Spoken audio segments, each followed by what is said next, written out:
quand j'ai eu l'idée d'un nouveau show... Attends. Donc... OK, excusez.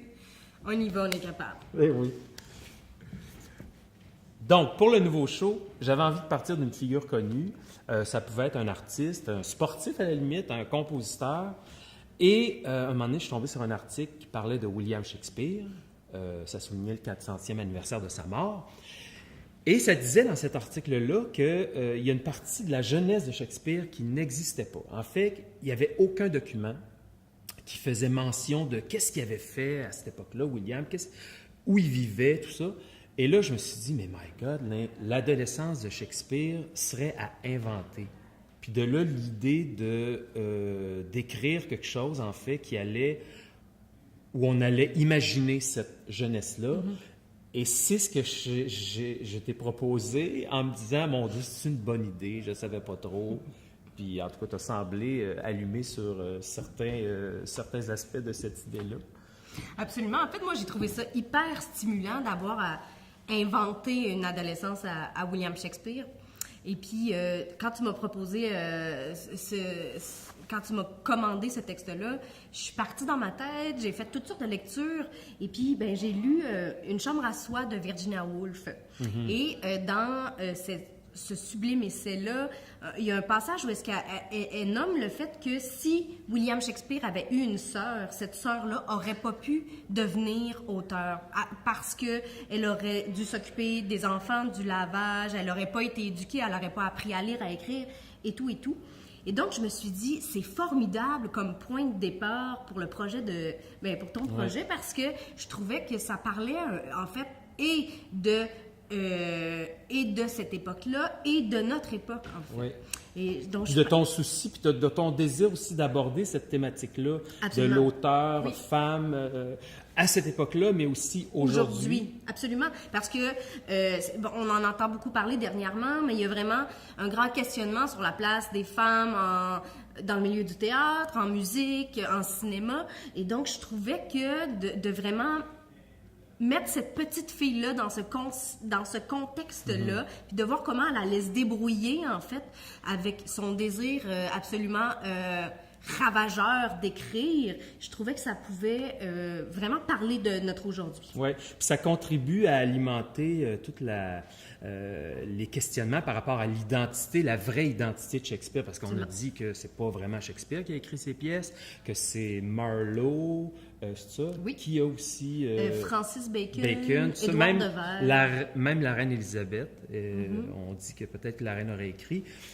Puis le fait que nous, on prenne la liberté que ce soit Margaret, ben ça alimente ça. Ça va dans la même veine que ça. On prend cette liberté-là de nous prendre Shakespeare, mais de le retwister un peu à notre façon, puis de faire un peu ce qu'on veut avec cette période-là de sa vie. De faire en fait de la fiction historique. Exactement. C'est un beau terme, ça, fiction historique. Donc, dans la liberté qu'on a prise de réinventer la jeunesse de William, notre histoire à nous, elle raconte quoi?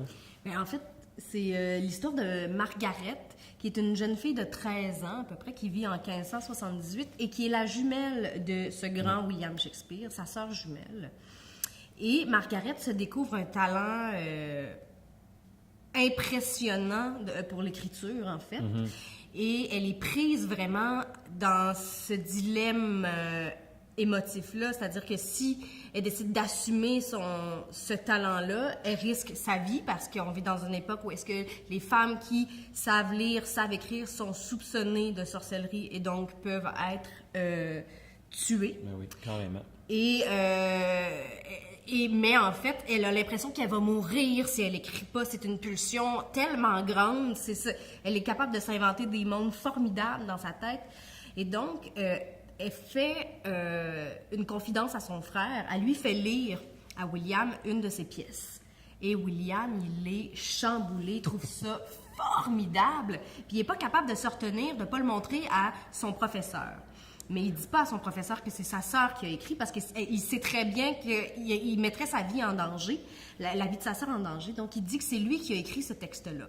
Et à partir de là, le professeur trouve ça génial et ce texte-là va faire un peu le tour de l'Angleterre et ça va être vraiment William qui va porter le masque de l'auteur pendant que Margaret, elle, va devoir rester cachée à laver le plancher, à plier les chemises, etc. Donc, ça va vraiment être, en fait, ce jeu-là entre frères et sœurs de savoir est-ce que c'est correct que je porte le masque de l'auteur si toi, ça te permet de continuer à écrire, mais en même temps, je suis en train de mentir à tout le monde, mais en même temps, ça me permet de devenir un des plus grands acteurs à Londres et tout. Donc, c'est vraiment, en fait... ça va...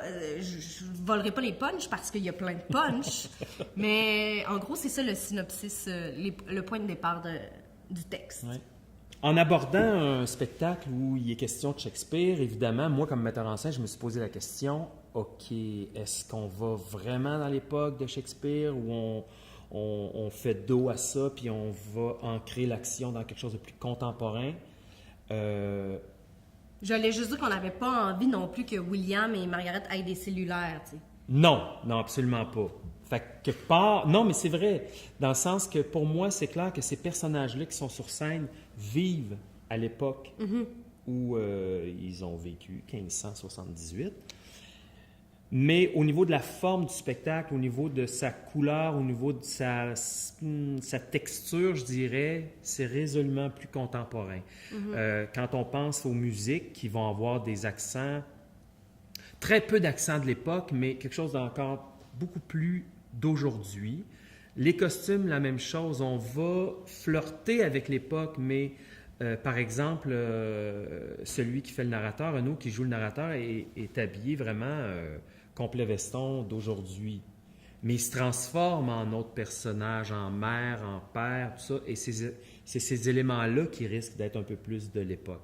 Les deux jeunes risquent de se rapprocher davantage de la couleur de l'époque, mais en même temps, c'est des petits rappels. Puis toujours aussi pour nous resituer dans le fait que, comme je disais tout à l'heure, que le théâtre, pour moi, c'est intéressant quand on expose un peu sa machine.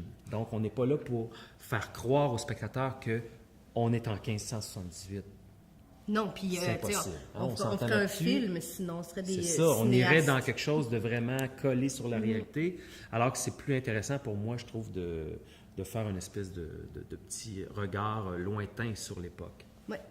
Mais toi, quand tu as lu un peu la pièce, puis que tu as vu qu'il y avait à peu près 15 personnages, est-ce que ça t'a angoissé? Non, pas du tout, parce que moi, j'ai souvent eu à dealer, puis j'aime ça, en fait, faire ça, de montrer, de mettre sur scène une certaine théâtralité, tu sais, de ne pas cacher qu'on est au théâtre, puis au contraire, de l'assumer avec tous les artifices que ça comprend. Ouais. Donc, pour moi, on avait à dealer avec 3 acteurs, 2 gars, une fille. Ouais.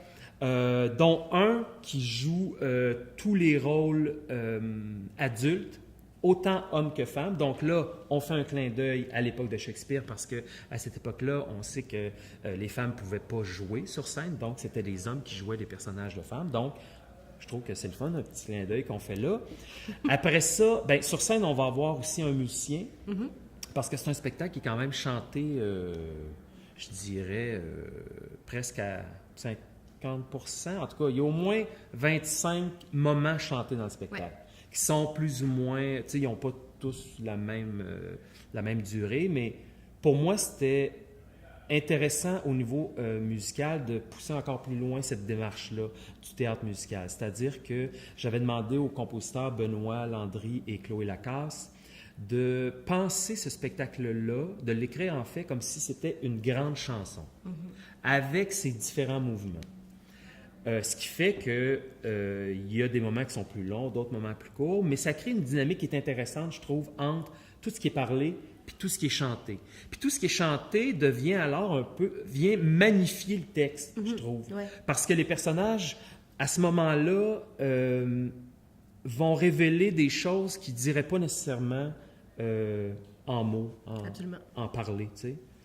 Puis ça, c'est le fun de pouvoir travailler sur ces deux niveaux-là, parce que même pour l'auteur, j'ai l'impression, tu me diras, ça te permet d'ouvrir la porte aussi sur certains aspects du personnage, que le personnage peut dire des choses qu'il ne dirait pas nécessairement s'il n'y avait pas à chanter. Absolument, mais en plus, je trouve que souvent, tu essayes de cacher ce que ton personnage pense dans une réplique, parce qu'il ne va jamais dire exactement. Il y a toujours un sous-texte, agenda secret. Oui, tout à fait. Oui. Tandis que quand tu fais une chanson, mais là, il est super...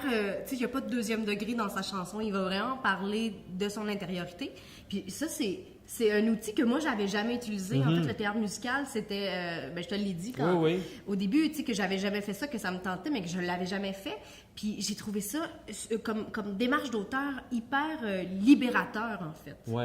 Puis qu'est-ce que, mettons, je vais poser une question par rapport aux paroles. Qu'est-ce qui... est-ce qu'il y a eu une difficulté pour toi d'écrire des paroles, mettons, par rapport à du texte, du dialogue que tu es habitué de faire? Bien, c'est sûr, parce que c'est pas mon médium. Hein? Donc, tu penses au rythme, au piétage. Est-ce que les musiciens vont savoir quoi faire avec ça, ou ils vont regarder le texte puis ils vont faire, mon Dieu, je vais l'écrire à sa place, la toune. Donc, oui, parce que puis là, soudainement, ben, toi, tu te juges. Oui, il n'y a pas la liberté, mettons, que j'ai, parce que ça fait... mon outil, je l'ai utilisé puis réutilisé, puis je le sais comment jouer avec ce que j'ai à manipuler comme matière. Mais comme je disais un petit peu plus tôt, par rapport à faire dire à mes personnages comment ils se sentent, ça, c'était une super belle liberté, mais après ça, d'écrire la chanson, puis moi, je chante très mal. Et donc, j'étais chez moi et je chantais ces chansons. C'est beau. Oui.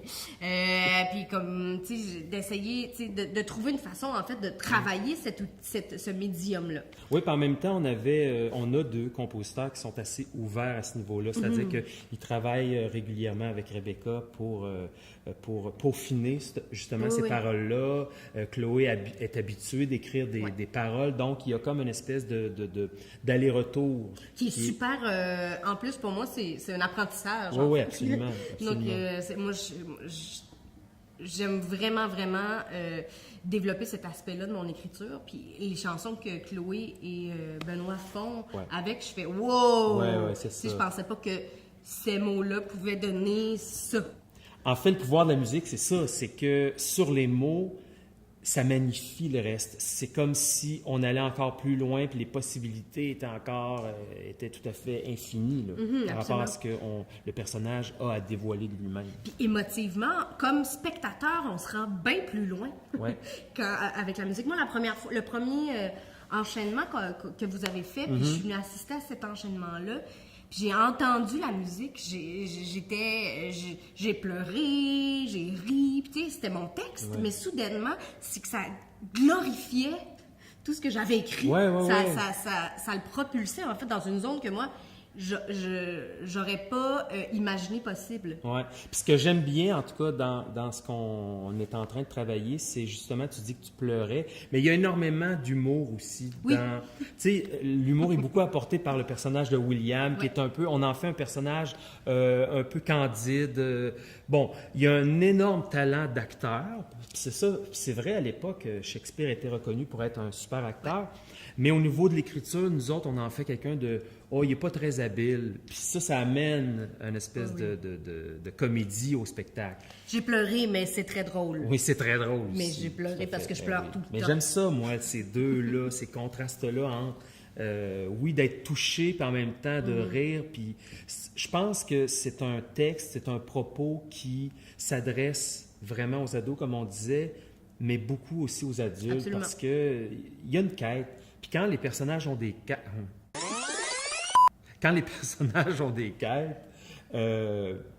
ça touche tout le monde. C'est comme un peu... c'est sans âge. L'apport du musicien, pour moi, est essentiel dans un contexte de création de théâtre musical. Moi, je trouve qu'en fait, c'est comme si on ajoute... C'est comme une plus-value au spectacle. On a de la musique, on a un musicien qui la produit sur scène. On va avoir des acteurs qui ajoutent leur talent d'instrumentiste à tout ça. Fait tu as les acteurs qui vont jouer de la musique, qui vont chanter. Le musicien va être un réel plus.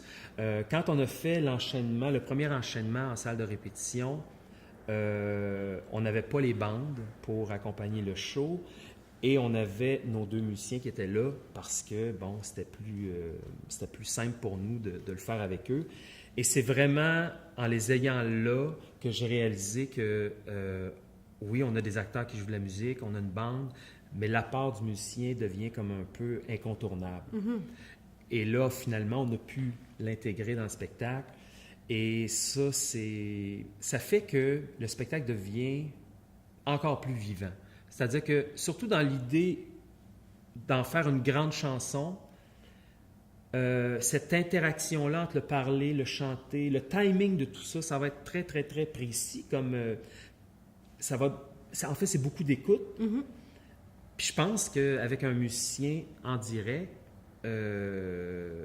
ça va permettre cette fluidité-là et ça va permettre aussi, surtout, au spectacle de continuer d'être vivant parce que, contrairement habituellement, si on joue avec une bande sonore, ça a beau être beau, réussi, tout ça, il reste qu'on est pris, on est un peu figé dans, OK, au niveau de la liberté d'interprétation, on est un petit peu plus contraint. Alors que là, il y a comme possibilité de faire de tenir des notes plus longtemps, de ramener certains moments plus rapides, bon, tout ça. Donc, c'est vraiment un plus pour la production. Je trouve aussi que ça permet de voir le théâtre, en fait, quand le musicien est sur scène. Oui, absolument. Je trouve ça fascinant de voir un musicien sur scène qui accompagne les acteurs. Tu sens le théâtre, tu sens justement cette théâtralité-là devient encore plus tangible. Oui, puis pour le spectateur, c'est un plus pour le spectacle, mais c'est un plus pour le spespectateur aussi de voir que, hey, tout ce monde-là se met ensemble pour produire ça. Puis en tout cas, je pense que ça va être bien. Oui. Oui.